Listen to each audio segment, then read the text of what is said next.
বাংলা ক্লাসে আমরা বেশ কয়েকটি প্রশ্ন আলোচনা করব। প্রিভিয়াস 20টি প্রশ্ন আমরা এখান থেকে 1 থেকে 20 পর্যন্ত প্রশ্ন আমরা অন্য একটি আমাদের প্রিভিয়াস ক্লাসে ডিসকাস করেছি। দেখে না থাকলে অবশ্যই দেখে নেবেন। তো আজকে আমরা 21 থেকে পরবর্তী যতটুকু সম্ভব হয় আমরা আজকে সম্পূর্ণ করার চেষ্টা করব। সুতরাং আপনারা শেষ পর্যন্ত সাথে থাকুন। বেশ কয়েকটি প্রশ্নের উত্তর সঙ্গে যতটুকু সম্ভব আমরা কনসেপ্ট নিয়ে আপনাদেরকে আলোচনা করার চেষ্টা করব আজকের এই ক্লাসে। সুতরাং সাথে থাকুন আমাদের শেষ পর্যন্ত। তো দেখুন, ব্যাকরণ শিক্ষাদানের ক্ষেত্রে কোন বিষয়ের উপর নজর দিতে হবে এবং আপনারা প্রত্যেকটা প্রশ্নের আনসার আমি বারবার বলবো না, প্রথমেই বলে রাখি, প্রত্যেকটি প্রশ্নের আনসার আপনারা কমেন্ট বক্সে জানিয়ে দিন যে কারেক্ট আনসার কী হবে। তাতে করে আপনাদের যথেষ্ট লাভ হবে। কিভাবে লাভ হবে?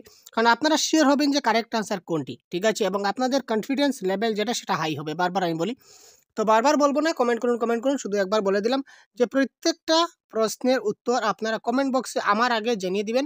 তারপর আমার সঙ্গে মিলিয়ে নেবেন যে কারেক্ট আনসার কী হয়। তখন আপনাদের যেটা জানার যেটা আপনাদের কতটি কারেক্ট হয়েছে সেটা আপনারা খুব ভালো করে বুঝতে পারবেন। তারপর প্রথম প্রশ্ন দেখুন, আমাদের আজকের প্রথম প্রশ্ন, ব্যাকরণ শিক্ষাদানের ক্ষেত্রে কোন বিষয়ের উপর নজর দিতে হবে? নির্ভুল ও দক্ষতার সঙ্গে ভাষা বিকাশ, ব্যাকরণের সূত্রগুলি শেখানো, সূত্রস্থ উদাহরণ অধিগত করানো, ভালোভাবে সূত্রগুলি বুঝিয়ে দেওয়া। তো ব্যাকরণ শিক্ষাদানের ক্ষেত্রে কোন বিষয়ের উপর নজর দিতে হবে? কারেক্ট আনসার কী হবে? এটা কারেক্ট আনসার হবে নির্ভুল ও দক্ষতার সঙ্গে ভাষা প্রয়োগ। আমরা যখন ভাষা প্রয়োগ করব তখন ব্যাকরণ শিক্ষাদানের ফলে আমাদের কি হবে?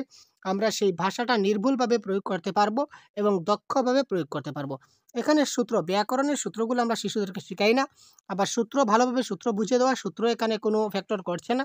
আবার এখানে দেখুন সূত্র আমাদের এই ক্ষেত্রে ব্যাকরণের ক্ষেত্রে ফ্যাক্টর করে না। সুতরাং সূত্র তিনোটা আমরা কেটে দিলাম। আলটিমেটলি আমাদের option number A is the right answer. পরবর্তী প্রশ্ন, কোনো শিক্ষার্থী বানান ভুল করলে শিক্ষক হিসেবে আপনি কি করবেন? দেখুন, এই প্রশ্নের আনসার আপনারা আমার আগে শেষ করে দেবেন। দেখুন, বকাবকি করবেন, আমরা শিশুদেরকে বকাবকি করি না। বানান ভুল হলেই কেটে ঠিক বানান লিখবেন। আচ্ছা, আপাতত থাক। বানানের কোথায় কি ভুল হচ্ছে তা বুঝিয়ে দেবেন, একেবারে এড়িয়ে যাবেন, এটা হবে না। তো দেখুন, পেডাগজির প্রশ্নের আনসার এই ধরনের, যে পেডাগজির প্রশ্নের আনসার দেখার সঙ্গে সঙ্গে আমরা দুটো অপশন কিন্তু এলিমিনেট করতে পারি সঙ্গে সঙ্গে। আমরা এখানে দেখুন এ এবং ডি আমরা বলার সঙ্গে সঙ্গে আমরা এখানে এলিমিনেট করতে পারলাম।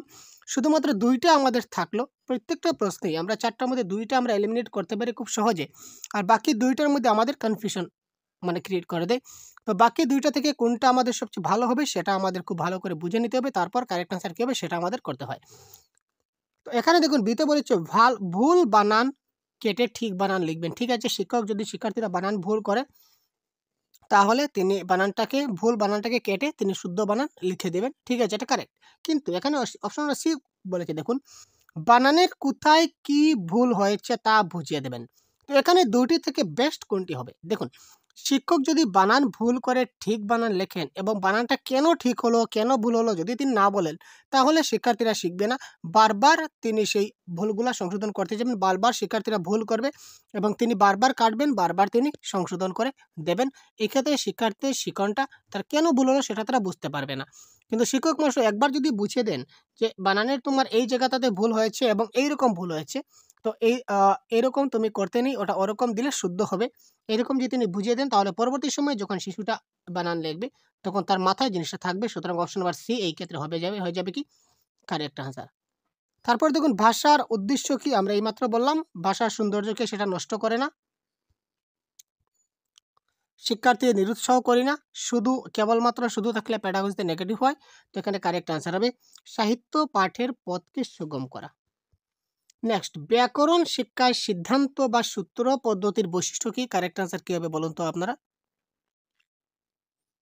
ব্যাকরণ শিক্ষায় সূত্র পদ্ধতি বলেছে, তার মানে অপশনে সূত্র থাকতে হবে। ঠিক আছে, তো এখানে সূত্রগুলি মুখস্থ করা, শুধুমাত্র সূত্র মুখস্থ করলে হবে না, সূত্রের সঙ্গে সিদ্ধান্ত মানে কি উদাহরণটা মুখস্থ করতে হবে বা উদাহরণটা বুঝতে হবে। সুতরাং সূত্র এবং উদাহরণ মুখস্থ করানো, এটা হবে এই ক্ষেত্রে কি কারেক্ট আনসার। তারপর দেখি অবরোহী পদ্ধতির বৈশিষ্ট্য কি? আপনারা সবাই জানুন অবরোহী পদ্ধতি আরোহী পদ্ধতি।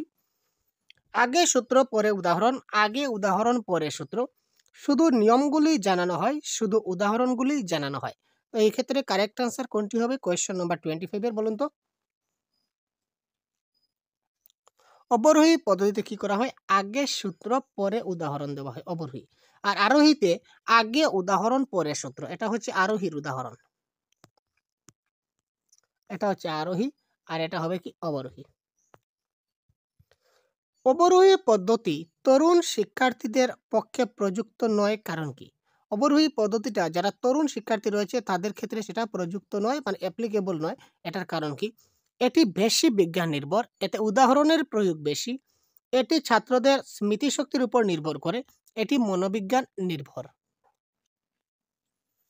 তো অবরোহী পদ্ধতিটা শিশুদের স্মৃতিশক্তির উপর ভিত্তি করে, মানে আমরা আগে বলেছিলাম, আগেটা একটু দেখি, যে আগে সূত্র দেব পরে উদাহরণ দেব। ঠিক আছে, এবার ধরুন আমরা ম্যাথমেটিক্স করছি, একটা উদাহরণ, ম্যাথমেটিক্স করছি। তো ম্যাথমেটিক্সে কিন্তু অনেকগুলা সূত্র থাকে, অনেক সূত্র। আমরা ধরে নিলাম 100টা সূত্র আছে, 100টা সূত্র। তো 100টা সূত্র প্রথমে সে শিখবে, তারপর সে অঙ্কগুলা করতে পারবে, তারপর উদাহরণ করতে পারবে, তাই না? এবার ধরে নিন একটা শিক্ষার্থীর স্মৃতিশক্তি খুব দুর্বল, সে কি করতে পারলো না, সূত্রগুলা মুখস্থ রাখতে পারলো না, বা আজকে মুখস্থ করলো 3 দিন পরে সেটা ভুলে গেল। সেই ক্ষেত্রে অবরোহী পদ্ধতিটা প্রযুক্ত নয়। সুতরাং এটা সেই জন্য এখানে বলেছে কি এটি ছাত্রদের স্মৃতিশক্তির উপরে নির্ভর করছে। ঠিক আছে ভাই? তারপর দেখুন আরোহী পদ্ধতি, একটু আগে যেটা বলেছিলাম আরোহী পদ্ধতি, কোয়েশ্চেন নাম্বার 27, কি হবে কারেক্ট অ্যান্সার তাড়াতাড়ি বলুন তো। এবং ক্লাসটা ভালো লাগলে অবশ্যই লাইক করুন ভাই, আপনাদের এক একটা লাইক কিন্তু আমাদের অনেক মোটিভেট করে। আপনারা যারা এখনো পর্যন্ত লাইক করেনি অবশ্যই কাইন্ডলি একটা লাইক করে দেবেন। দেখুন আরোহী পদ্ধতি, তো আরোহী পদ্ধতি কি? এখানে প্রথমে উদাহরণ দেওয়া হয়, তারপর প্রথমে সূত্র বলা হয়, কোনো উদাহরণ দেওয়া হয় না, শুধু সূত্র আলোচিত হয়। তো আমরা একটু আগে বলেছিলাম যে আরোহী পদ্ধতিতে প্রথমে উদাহরণ দেওয়া হয়, তারপর সূত্রে যাওয়া হয়। প্রথমে উদাহরণ পরে সূত্র। তো যেহেতু অপশনে আমাদের দিয়েছে প্রথমে উদাহরণ দেওয়া হয়, সুতরাং option number A is the right answer. ভাষা হলো মানুষের নিজেদের মধ্যে ভাব বিনিময়ের সবচেয়ে গুরুত্বপূর্ণ বাহন। এই কথাটির বক্তাকে। এই ধরনের স্টেটমেন্ট রিলেটেড প্রশ্ন কিন্তু আপনারা পরীক্ষার হলে অনেক পাবেন, সুতরাং এগুলি আপনাদের খুব ভালো করে জানতে হবে। ভাষা হলো মানুষের নিজেদের মধ্যে ভাব বিনিময়ের সবচেয়ে গুরুত্বপূর্ণ বাহন, এই কথাটির বক্তাকে লেনিন, মার্কস, স্টাসটেল এবং চমস্কি। এই প্রশ্নের কারেক্ট আনসার কি হবে ভাই তাড়াতাড়ি বলুন তো। এই প্রশ্নের কারেক্ট আনসার আপনারা যারা জানা নেই অবশ্যই জেনে রাখুন, এই প্রশ্নের কারেক্ট আনসার হবে অপশন নাম্বার এ, লেনিন। ব্যাকরণ শিক্ষার ফলে ছাত্ররা সঠিকভাবে কি করতে পারে? আমরা একটু আগে আপনাদেরকে বলে দিয়েছি এই প্রশ্নের কারেক্ট আনসার। ব্যাকরণ শিক্ষার ফলে ছাত্ররা ভাষা ব্যবহার করতে পারে সঠিকভাবে, ভালোভাবে গান গাইতে পারে, গদ্য কবিতার রস আস্বাদন করতে পারে, ভালোভাবে আবৃত্তি করতে পারে। কি হবে কারেক্ট আনসার? ব্যাকরণ শিক্ষার ফলে ছাত্ররা কি করতে পারে বলুন তো। ব্যাকরণ শিক্ষার ফলে, ব্যাকরণ শিক্ষাটা কেন দেওয়া হয়? ছাত্ররা যাতে ভাষাটা ভালোভাবে ব্যবহার করতে পারে। এখানে গান গাওয়ার সঙ্গে ব্যাকরণের কোনো সম্পর্ক নাই। আবৃত্তির সঙ্গে ব্যাকরণের সম্পর্ক আছে, কোথায় আছে? ছন্দর ক্ষেত্রে এবং অলংকারের ক্ষেত্রে। কিন্তু ওভারঅল যদি আমরা ডিটেলসে চিন্তা করি তখন সেটা ছন্দ এবং অলংকার, সে যদি ভাষাই ব্যবহার করতে না পারে, সে যদি পড়তেই নাই পারে, তাহলে সে ছন্দ অলংকার কিভাবে নির্ণয় করবে এবং ছন্দ অলংকার ব্যবহার করে কিভাবে পড়বে? সুতরাং এই ক্ষেত্রে কারেক্ট আনসার হবে অপশন নাম্বার এ, ভাষা ব্যবহার করতে পারে। শিক্ষণের জন্য মূর্তন একান্ত প্রয়োজন। এই উদ্দেশ্যে আমরা যে সকল বস্তু সামগ্রী বা কৌশল ব্যবহার করে থাকি তা হলো, মূর্তন মানে বুঝতে পারছেন, যা দিয়ে আমরা শিক্ষার্থীকে শিখাই, বা আমরা বলতে পারি যেটাকে টিএলএম, মূর্ত বস্তু। এক কথায় শেষ, মূর্তন শব্দের অর্থ মূর্ত বস্তু। শিখনের জন্য মূর্ত বস্তু মানে মূর্ত এবং অমূর্ত বস্তু, বিমূর্ত বস্তু, বুঝতে পারছেন তো?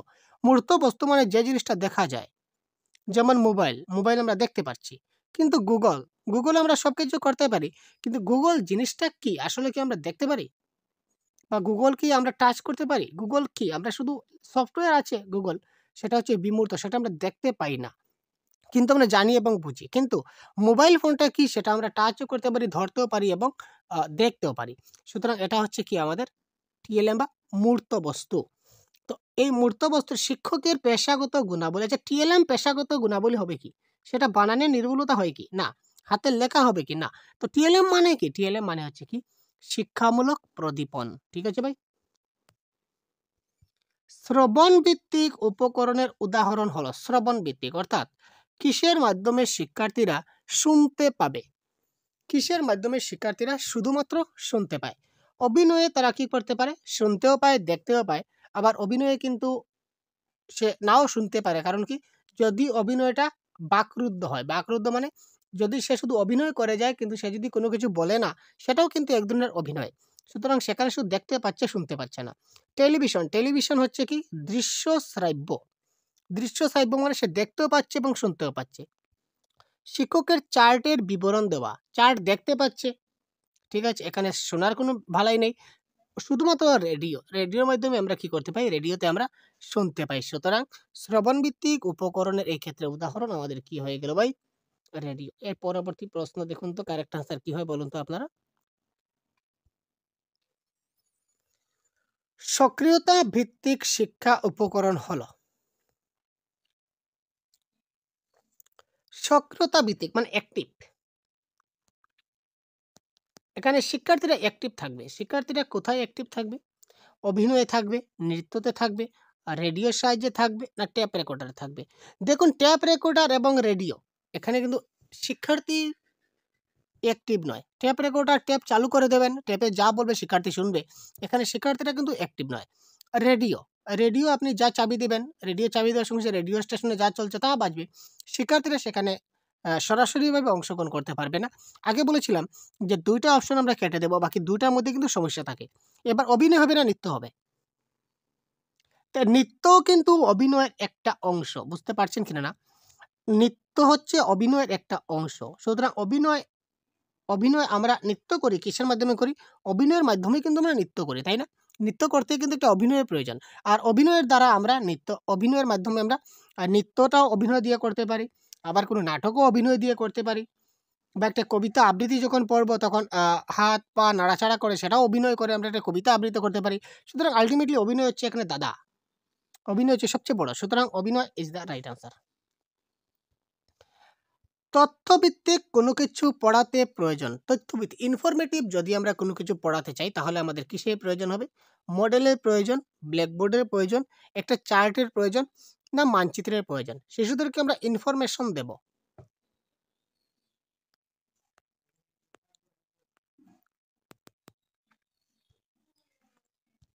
তাড়াতাড়ি কারেক্ট আনসার কী হবে তাড়াতাড়ি কমেন্ট করুন। তথ্যভিত্তিক কোনো কিছু পড়াতে প্রয়োজন, ইনফরমেশন কোনো কিছু দিতে সময় আমাদের কি পড়াতে হবে? মানে কোন জিনিসটা এখানে প্রয়োজন হবে বলুন তো? ইনফরমেশন আমরা একটা চার্টে পাই। মডেলও পাই না, ব্ল্যাকবোর্ডেও পাই না, মানচিত্রও পাই না, আমরা চার্টে পাই। চার্টের মধ্যে মানচিত্রতে তথ্য পাই কিন্তু সেটা লিমিটেড। কিন্তু চার্টের মধ্যে আনলিমিটেড। যে ধরনের চার্ট আনবেন সেই ধরনের আপনি তথ্য পাবেন, তাই না? তো এখানে কারেক্ট আনসার হবে কি? চার্ট। শিক্ষামূলক উপকরণগুলিকে কয় ভাগে ভাগ করা যায়? শিক্ষামূলক যে টিএলএম আছে, টিএলএম গুলোকে কয় ভাগে ভাগ করা যায়? সেটা হবে ৫ ভাগে। কি কি ভাগ আমি আপনাদের পরবর্তীতে জানিয়ে দেব। তারপরে দেখুন এগুলির মধ্যে কোনটি দৃশ্য শ্রাব্য উপকরণের মধ্যে পড়ে? আমরা একটু আগে বলেছিলাম দৃশ্য শ্রাব্য মানে যেটা দেখতেও পারে এবং শুনতেও পারে।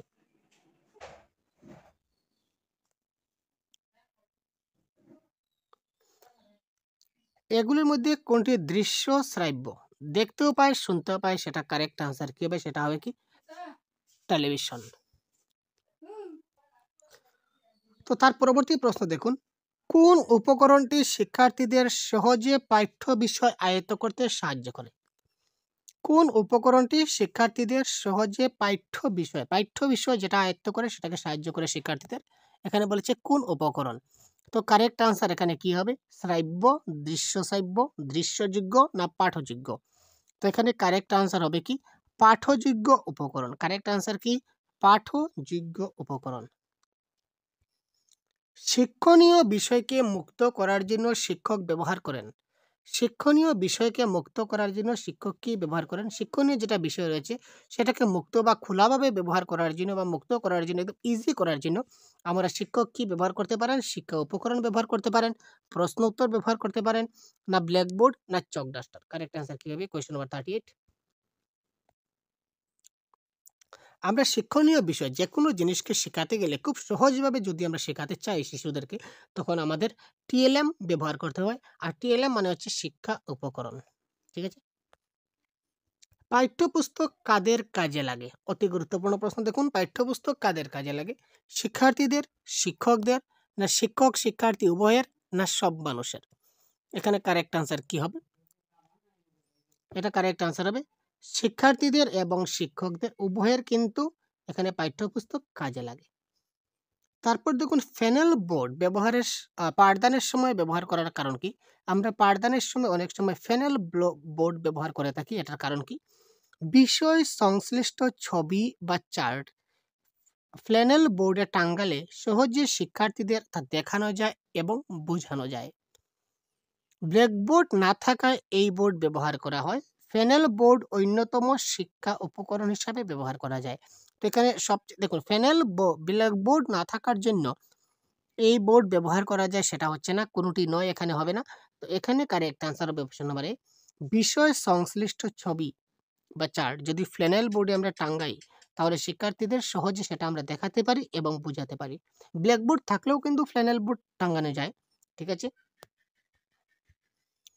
শিক্ষণ উপকরণ হিসাবে মডেল ব্যবহার একান্ত প্রয়োজন। কাদের জন্য আমরা মডেল ব্যবহার করি? দৃষ্টিহীনদের জন্য, সকলের জন্য, দৃষ্টিযুক্ত শিশুদের জন্য, বিশেষ চাহিদাযুক্ত শিশুর জন্য। তো মডেলটা আসলে কি এবং মডেলটা কাদের জন্য ব্যবহার করা হয়? মডেল হচ্ছে এক ধরনের উপকরণ যেটা দৃষ্টিহীন, যারা চোখে দেখতে পায় না, তাদের জন্য আমরা এই উপকরণটা ব্যবহার করে থাকি।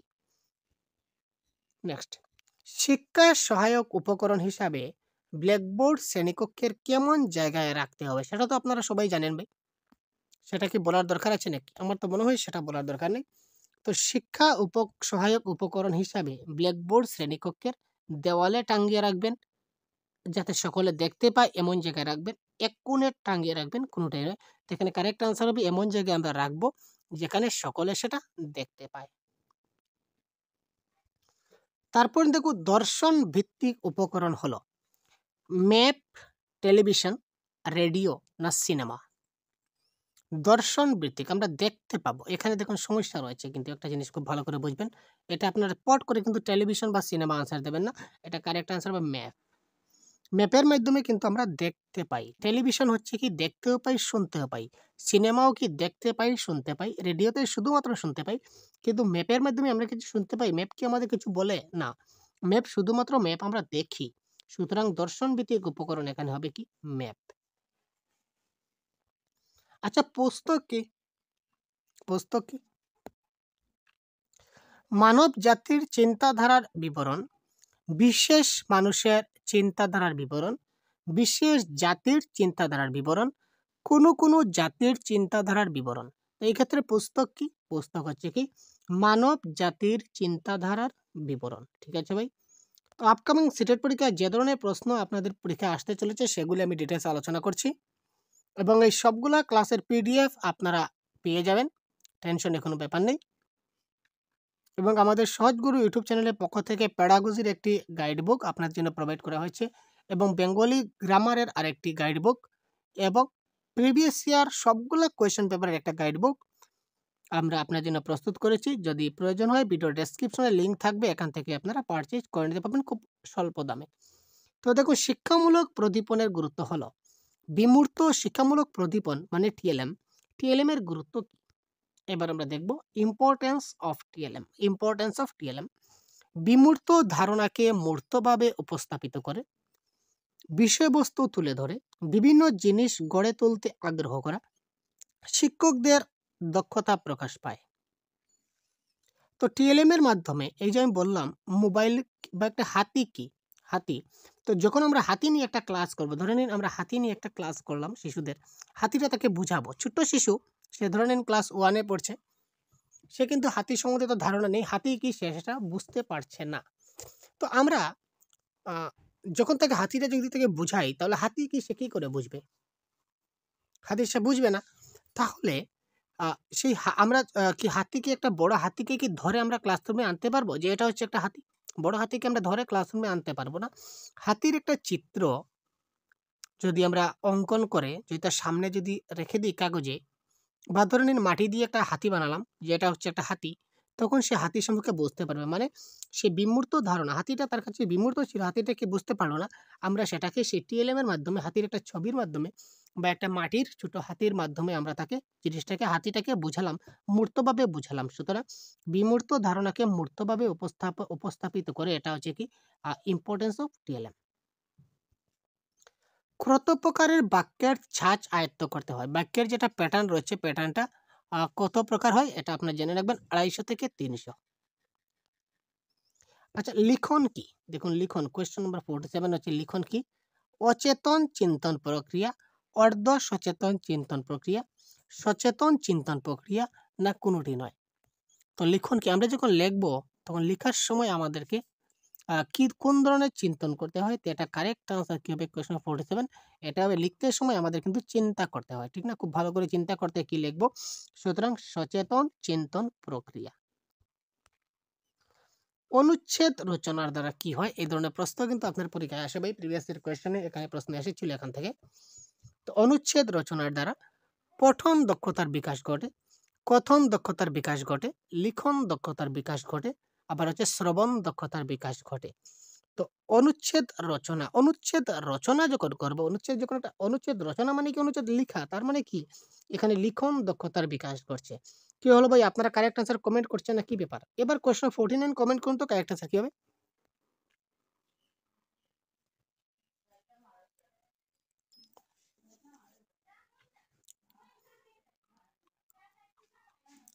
মাতৃভাষা পঠন পাঠনের একটি ভূমিকা হলো প্রকাশধর্মিতা, চলমানতা, গতিশীলতা, না স্থবিরতা? তো মাতৃভাষা পঠন পাঠনের কোথায় গেল ভাই? মাতৃভাষা পঠন পাঠনের ভূমিকাটা কি? এটা হচ্ছে কি একটা প্রকাশধর্মিতা। লিখন দক্ষতা বৃদ্ধির উপায় কি? আমরা শিশুদেরকে লিখন দক্ষতা কিভাবে বৃদ্ধি করতে পারি? গল্প বলা, কবিতা পাঠ করা, গল্প লেখা, না নাটক শোনা?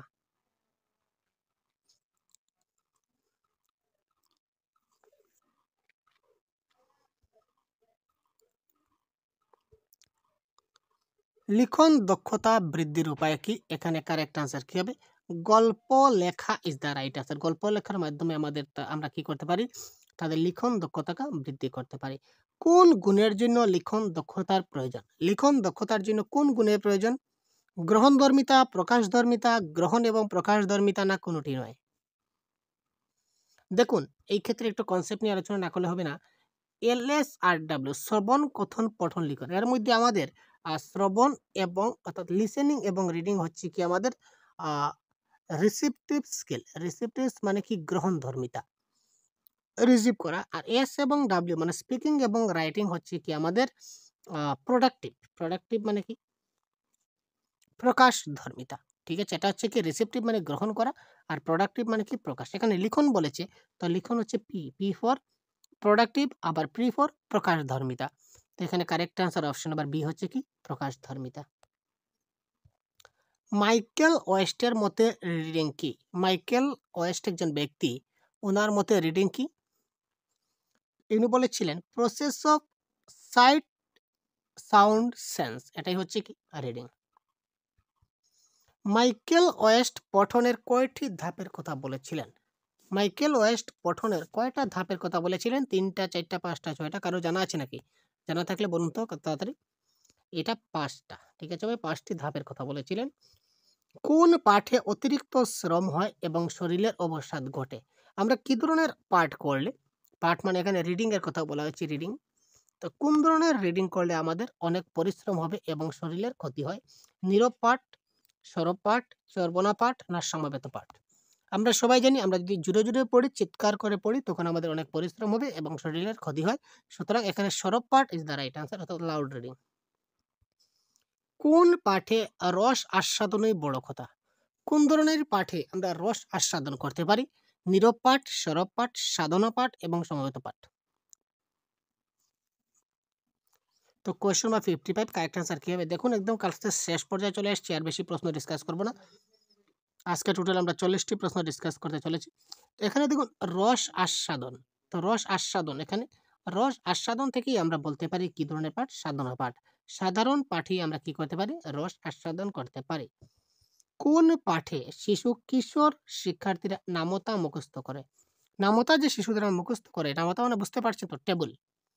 যেমন টেবল অফ টু আমরা যখন শিখাই, তখন 2 1 যা 2, 2 2 যা 4, 2 3 যা 6, 2 4 যা 8, এইভাবে যে শিখাই, এটা হচ্ছে নামতা। তো এটা আমরা কোন পাঠে শিশুদেরকে আমরা মুখস্থ করাই? সাধনা পাঠ, ধারণা পাঠ, চর্বণা পাঠ না সমবেত পাঠ? এটা হবে সমবেত পাঠ। সবাই মিলে আমরা, যেমন শিক্ষক মশাই একবার বললেন, তারপর সব ছাত্ররা একবার বলব, বা ছাত্ররা, একটা ছাত্র একবার বলবে, তারপর বাকি সব ছাত্ররা আরেকবার বলবে। তো সুতরাং সেটা হচ্ছে কি সমবেত পাঠ, সবাই মিলে একসঙ্গে সেটা নামতাটা মুখস্থ করানো হয়।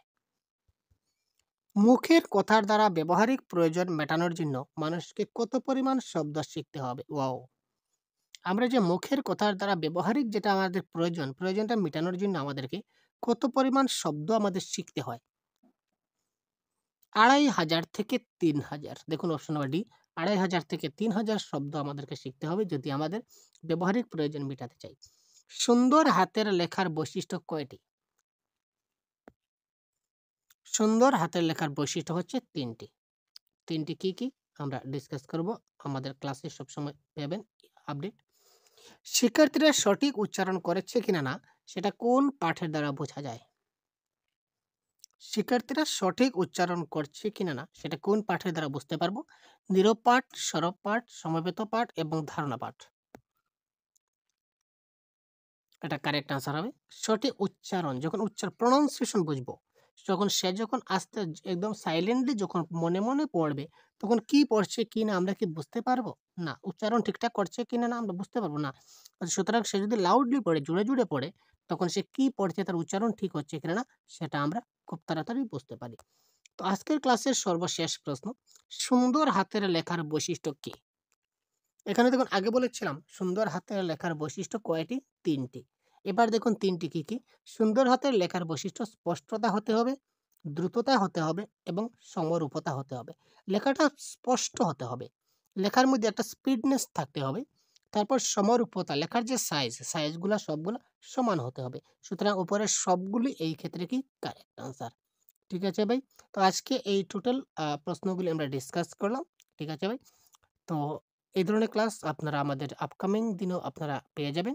সুতরাং সাথে থাকুন, ভালো থাকুন। নতুন হলে চ্যানেলকে সাবস্ক্রাইব করে আমাদের সাথে থাকবেন। তো সবার জন্য শুভকামনা রইল।